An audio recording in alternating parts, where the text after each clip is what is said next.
अगर आप short term trading करते हैं और अगर आप स्टॉप लॉस नहीं लगाते हैं या फिर आप टारगेट बुक नहीं करते हैं, तो जैसा कि आप जानते हैं कि मेरा भी दो पोर्टफोलियो है। एक है मिड टर्म पोर्टफोलियो जिसमें हम चार्ट ऑफ द वीक को इंक्लूड करते हैं और हम खरीदते हैं, मैं जिसको खरीदता हूँ मैं बताता हूँ। और दूसरा है शॉर्ट टर्म ट्रेडिंग जो मैं करता हूँ। शॉर्ट टर्म ट्रेडिंग के बारे में मैं ज़्यादा बात नहीं करता, बिकॉज अब मैं धीरे धीरे हल्का हल्का बात करना चालू किया हूँ। नॉर्मली मेरा मानना है कि बहुत ज़्यादा स्टॉक के बारे में बात नहीं करना चाहिए, सिखाने के बारे में ज़्यादा बात करना चाहिए। बट धीरे धीरे जैसे जैसे ऑडियंस मैच्योर इनफ हो रही है, प्लस हम जब ज़्यादा लर्निंग कंटेंट बना दिए हैं, तो सेम कंटेंट को रिपीट नहीं करके इस मच बेटर कि हम कुछ स्टॉक्स के बारे में बात करें जिससे लोगों को सीखने को मिले। तो ये वीडियो भी एक केस स्टडी वीडियो है जहाँ पे मैं एक ऐसे स्टॉक के बारे में बात करूँगा जो स्टॉक को मैंने शॉर्ट टर्म में खरीदा था। उसके बाद वो स्टॉक ऊपर गया हल्का सा, फिर वो मेरा स्टॉप लॉस हिट हुआ और मैंने स्टॉप लॉस लिया, और उसके बाद वो स्टॉक वहाँ से नीचे चला गया। ये सिखाने को ये है कि अगर आप स्टॉप लॉस नहीं लगाते हैं तो क्या होता है, स्टॉप लॉस लगाने से फ़ायदा क्या है वो भी आपको समझ में आ जाएगा, और स्टॉप लॉस नहीं लगाने का नुकसान क्या है वो भी आपको समझ में आ जाएगा। सो ये केस स्टडी में हमने ऑलरेडी दो स्टॉक के बारे में बात कर चुके हैं, ये थर्ड वीडियो है केस स्टडी का, और एक अलग सीरीज ही हम केस स्टडी के लिए चला रहे हैं, तो एक अलग प्लेलिस्ट आपको मिल जाएगा। तो मैं आने वाले टाइम में और भी केस स्टडीज पे बना सकता हूँ अगर आप चाहो तो। वो सारे स्टॉक्स होंगे जिसमें मैंने खुद एंटर किया है, या तो मैंने प्रॉफिट बुक किया होगा या स्टॉप लॉस बुक किया होगा और उसके बाद वो स्टॉक ने अच्छा नहीं किया होगा, या फिर कुछ ऐसे स्टॉक जिसमें मैंने प्रॉफिट बुक किया और उसके ऊपर भी चला गया है। वैसे स्टॉक के बारे में बात करूंगा कि इंसान गलती कैसे करता है और इंसान गलती से आप कैसे सीख सकते हैं। सो केस स्टडी में बहुत सिंपल सा कहानी है कि हम एक ऐसे स्टॉक के बारे में डिस्कस करेंगे। मैं वैसे एग्जांपल्स नहीं लेना चाहता जिस एग्जांपल्स को मैंने ट्रेड ही नहीं किया है, बिकॉज फिर वो बहुत आसान है करना। एक रियल ट्रेडर का जो सबसे बड़ा चैलेंज है वो ये है कि आपको अपना एक्सपीरियंस बताना कि उसने खुद क्या किया है, ये नहीं प्रूव करना कि देखो वो कितना सही है कितना गलत है। आपको आने वाले केस स्टडी में ये भी देखने को मिलेगा कि मैंने जब स्टॉप लॉस हिट करवाया है और जब मैं निकला हूँ उसके बाद वो बॉटम बन गया और वहाँ से बहुत ऊपर चला गया। तो it takes courage for people to speak out. मेरे में वो है तो मैं बोल दूंगा, बहुत लोग नहीं बताना चाहते हैं, बट ये जो एग्जांपल है ये बहुत एक अच्छा एग्जांपल है। प्लस वो स्टॉक के बारे में कुछ लोग पूछ भी रहे हैं, तो वो स्टॉक काफ़ी फेमस स्टॉक है, उसके बारे में हम डिस्कस करेंगे। जो स्टॉक है उसका नाम है BDL। आप जानते होंगे इसका नाम, तो अगर आप जानना चाहते हैं देखना चाहते हैं तो ये वीडियो आपको देखना चाहिए। चलिए स्टार्ट करते हैं।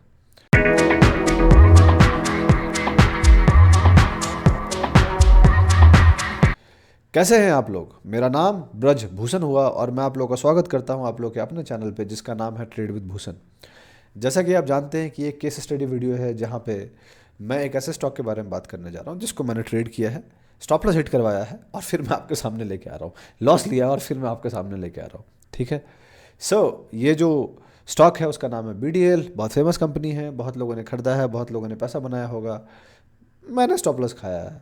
तो चलते हैं चार्ट्स पे और देखते हैं क्या हुआ था। तो आपके सामने जो चार्ट दिख रहा है वो BDL का चार्ट है। मैं कैंडल्स चेंज कर देता हूँ बिकॉज जो मैं ट्रेडिंग करता हूँ तो उसमें मैं दूसरा कैंडल यूज करता हूँ, तो मैं ये वाला कैंडल यूज करता हूँ। तो मैंने BDL में एंट्री कहाँ बनाई थी, पहले खेला है उसको छोड़ देते हैं, जो मैं केस स्टडी समझाना चाह रहा हूँ वो समझाता हूँ आपको। तो BDL में मैंने एंट्री इस जगह पे बनाई थी, ये जो आपको दिख रहा है ये कैंडल जो ऑलरेडी एरो मार्क आपको दिख रहा है, ये वाला कैंडल पे क्यों बनाया था एंट्री। BDL अब बहुत सिंपल बेसिक सा कहानी है कि BDL एक इस बेस से निकलने की कोशिश कर रहा था, राइट, और फिर इस बेस से निकल के वो यहाँ पे रिटेस्ट किया और इसके बाद बाउंस किया। मेरी कोशिश थी BDL को यहाँ पे खरीदने की, बट आई मिस्ड इट, मैंने मिस किया। And then BDL went very aggressive out there, तो उसके बाद BDL बहुत एग्रेसिव गया और बहुत ऊपर चला गया। यहाँ से आप क्लियरली देख सकते हैं कि BDL 76% का मूव बहुत कम टाइम में दिया, हार्डली 10-15 दिन के अंदर दे दिया था। So this was explosive move out there, volume भी काफ़ी अच्छा था। And so I waited for consolidation कि चलो भाई कंसोलिडेट करेगा and then I will be happy enough to buy it, right. And then BDL started consolidating, तो ये हाई बनाया और उसके बाद BDL कंसोलिडेट करने लग गया। आप देख सकते हैं फिर ये करेक्शन आया जो आपको क्लियरली दिख रहा होगा, ये करेक्शन आया एंड BDL फिर ये बाउंस किया and then it started a good structure, it started making a good structure. So यहाँ पे उसने एक बेस बनाया, फॉलोड बाय ये उसका दूसरा बेस था, राइट। एंड देन ये जो रेजिस्टेंस पॉइंट थी, ये रेजिस्टेंस पॉइंट पे मैं बहुत करीब से फोकस कर रहा था और मेरे वॉच लिस्ट में BDL को मैंने यहाँ पे ऐड करना चालू कर दिया था इधर।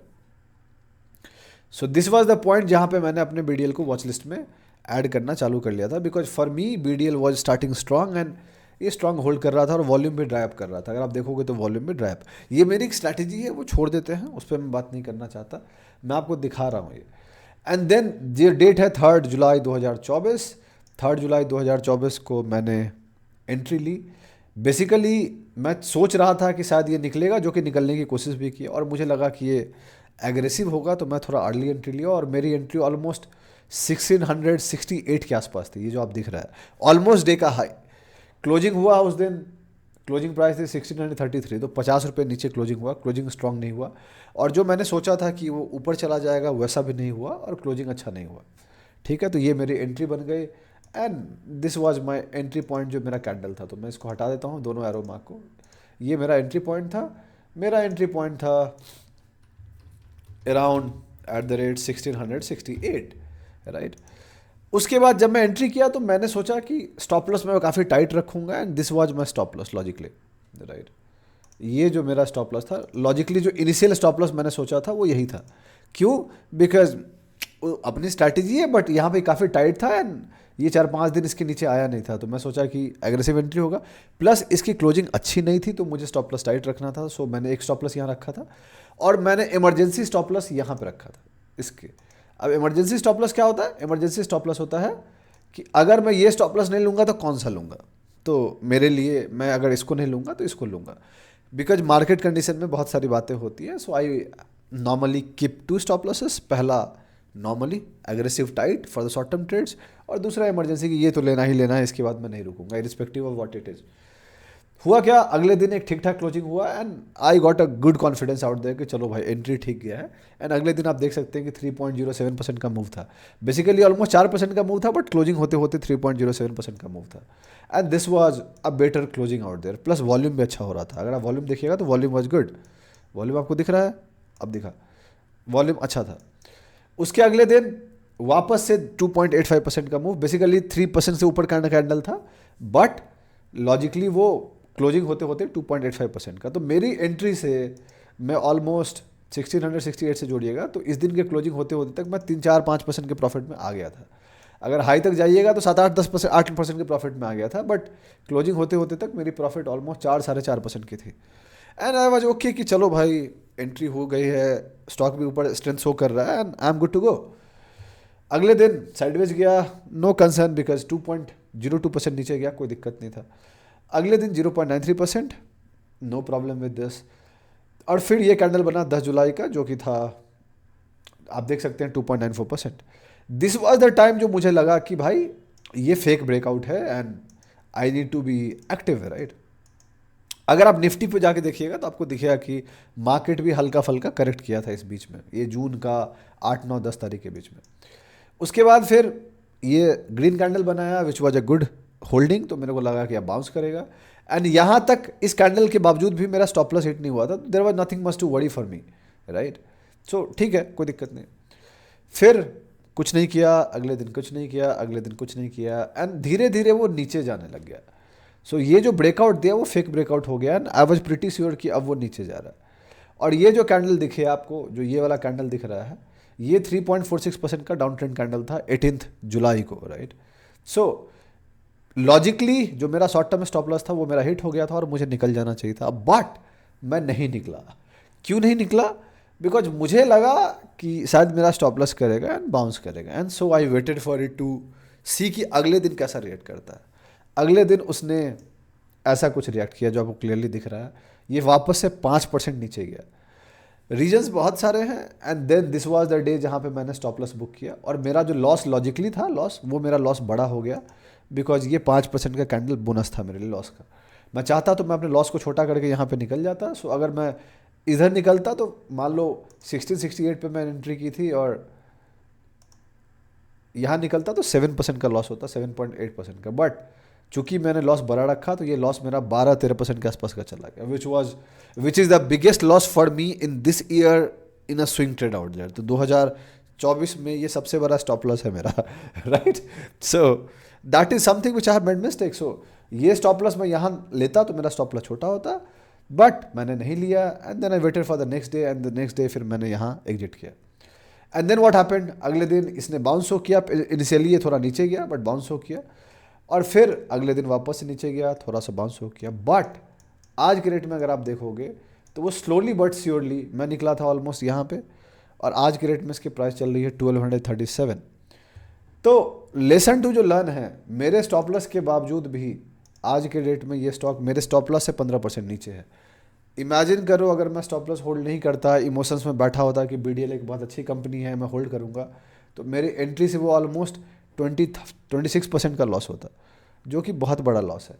जबकि मेरा लॉस 12% पे मैं निकल गया था। अभी अगर मैं नहीं होल्ड करता, मैंने स्टॉप लॉस नहीं लगाता, तो मेरा 26% का स्टॉप लॉस होता, जो कि बहुत बड़ा था। सो मैंने लॉस बुक किया, मेरा लॉस छोटा होना चाहिए था, but I made a mistake and मैंने अपना लॉस बड़ा किया। एंड सो मैं किस स्टडी बना रहा हूँ कि आप देखो गलती होती है and we need to accept our mistakes out there. But the good part is कि यहाँ पे लॉस बुक करने के बाद ये धीरे धीरे स्लोली बट श्योरली नीचे आ गया और अब इसकी स्ट्रक्चर खराब हो गई है। सो स्टॉप लॉस इसलिए लगाना बहुत ज़रूरी है बिकॉज आपको नहीं पता, देयर आर टाइम्स, आने वाले केस स्टडी में आपको दिखेगा कि मेरा स्टॉप लॉस हिट हुआ और उसके बाद मार्केट बहुत ऊपर चला गया, या वो स्टॉक बहुत ऊपर चला गया है। अगर आप ये डेट के बीच का जाके देखोगे 5 जुलाई से लेके 18 जुलाई के बीच में निफ्टी को, तो आपको क्या दिखेगा कि 5 जुलाई से 18 जुलाई के बीच में ये है 5 जुलाई, हाँ ये है 4 जुलाई, ये है 5 जुलाई और ये है 18 जुलाई, राइट। 18 जुलाई 19 जुलाई आपको दिख रहा है। तो निफ्टी भी साइडवेज ही गया था। निफ्टी ने कुछ ज़्यादा किया नहीं, Nifty did nothing much and it was sideways, but stocks धीरे धीरे करेक्ट हो रहे थे, जिसमें BDL एक स्टॉक था जो करेक्ट हुआ। सो पॉइंट क्या है, पॉइंट बहुत सिंपल है जो मैं समझाना चाह रहा था कि स्टॉप लॉस इसलिए लगाना ज़रूरी है बिकॉज वो आपका लॉस छोटा करता है। अगर मैं समझो मैं पहला वाला स्टॉप लॉस लेता, मेरा लॉस छोटा होता, मैंने नहीं लिया, दूसरा स्टॉप लॉस मैंने लिया, थोड़ा सा बड़ा लॉस हुआ बट मैं निकल गया, थोड़ा बुरा लगा, ऑब्वियस लगता है राइट। एंड उसके बाद स्लोली बट श्योरली वो नीचे आ गया एंड आज के रेट में ये है। सो ये एक केस स्टडी है जो मैंने खुद ट्रेड किया है ना, आपको समझाया कि मैंने गलती भी कहाँ की और गलती से क्या सीखा और मेरा स्टॉप लॉस कैसे लगा एंड फिर क्या हुआ। लेसन टू लर्न, अपनी गलती से सीखना चाहिए, आपको भी सीखना चाहिए। और ये मेरा स्विंग का सबसे बड़ा लॉस है इस पूरे साल में 2024 में। इससे बड़ा स्टॉप लॉस मैंने अभी तक नहीं लिया है स्विंग ट्रेड में राइट। तो यही था अपडेट। अगर आपको अच्छा लगा है, एनालिसिस अच्छी लगी है आपको, तो लाइक कीजिए, सब्सक्राइब कीजिए चैनल को, सपोर्ट कीजिए, हमें फीडबैक दीजिए। आपको ऐसे वीडियो चाहिए तो आप बताइए कि आपको चाहिए, नहीं चाहिए तो कोई दिक्कत नहीं है दोस्त, आप मत बताइए। एंड मुझे कोई बनाने का भी शौक नहीं, किसको अपनी गलती के बारे में बार बार बात करना अच्छा लगता है राइट।